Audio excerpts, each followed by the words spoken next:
part 3 of the book. It's great. Each chapter is a hashtag. We'll touch on some of those, but these are 10 real-world benefits from Jesse's time.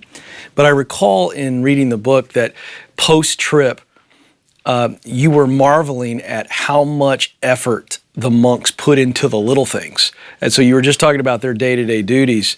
What was the lesson? I know you share it in the book. I want to tee you up to talk about that. When you reflected on how much effort they put into the teeny tiny regimental things, you came away with a big lesson. Well, I mean, we live in a world of multitasking. You know, we all have to-do lists, and, you know, I love crossing things off my to-do list, even if they're not 100% done. Right. If I can get something at 80%, I'm just anxious to cross it and go to the next thing because I just want to work through my to-do list. They believed in the opposite. They were amazing monotaskers, and they were always where their feet are. And I remember, you know, whatever they were working on, there was no time limit. It was done when it was done to 100% perfection in the way they wanted it to be done.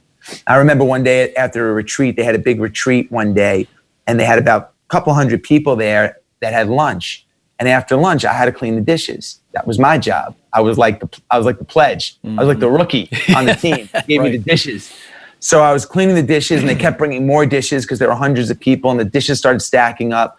And finally, I turned to one of the monks, and I said, you know, I'm never gonna finish this. There's just too many. There's hundreds of dishes here.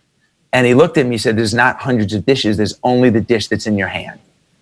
And what he was saying is, like, don't think ahead. Don't rush. Be present. Be where your feet are. You know, take a big task, break it into small tasks, clean this, and go to the next plate. And I did. And I started just working through it until all of them were done. And I realized, you know, look, we all live in routine. So many of us live in routine. When you go through life in routine, life goes fast. And then you wake up, all of a sudden you're 80 and you're like, whoa, I gained 40 pounds. The average American gains 2 pounds a year between like 35 and 60. Now you're 40, 50 pounds overweight, 70, 80 years old. And why didn't I do all this stuff? And we go through this because we're going through the process and it just goes so fast. They've been able to slow the clock down, you know, by being super present. And, you know, I know in my own life, when I'm at my son's soccer game, sometimes I'm thinking about my list and what I have to do and work on Monday and my goals. And I'm all over the place. And sometimes I miss a lot of what I'm there to be doing.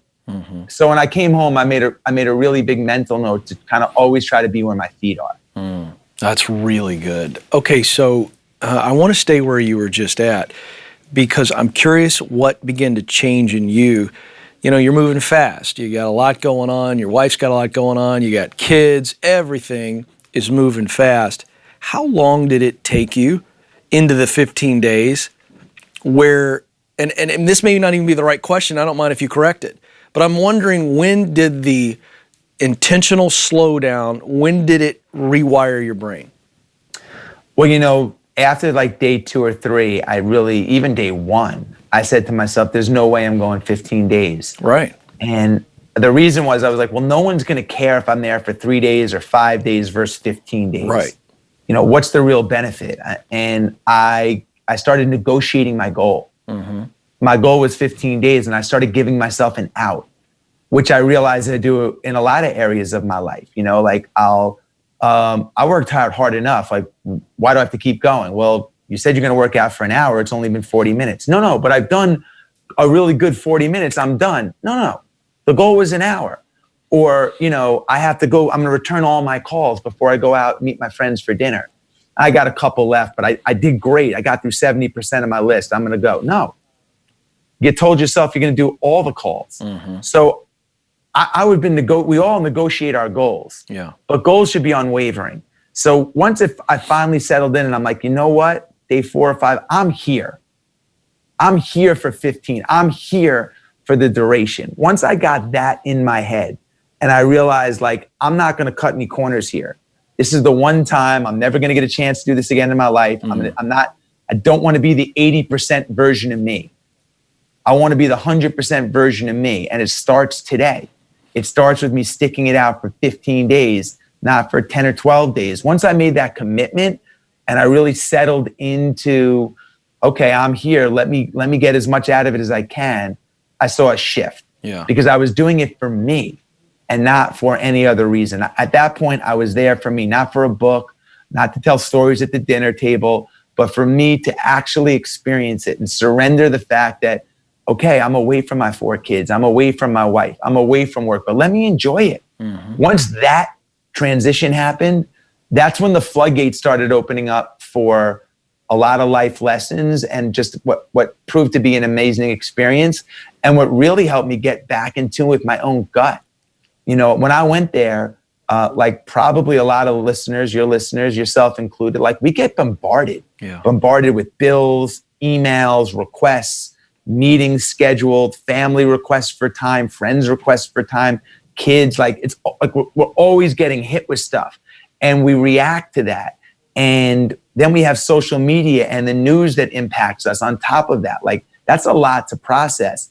And we didn't have that maybe 20, 30 years ago. We didn't have all the access that we have now. People have so much access to us that I think we've lost our greatest skill, or we're starting to, and that's the ability to think and to be in tune with our own intuition. I can Google something. I can ask Alexa. I can ask Siri.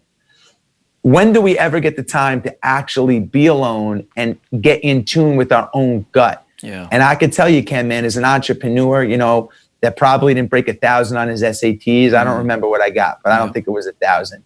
I've relied on my gut. Yep. You know, do I trust this person? Is this scenario, situation leading me in the right way? But all of a sudden, I found myself in a spot where I wasn't really, my instincts, my superpower, the force wasn't with me anymore. Yeah. I wasn't having that intuition that I had that's helped guide me. And I needed to reconnect with that. And I think the only way to do that is spend time alone. You don't have to go into a monastery. You don't have to, go sit on a mountain in the Himalayas and close your eyes and pray all day.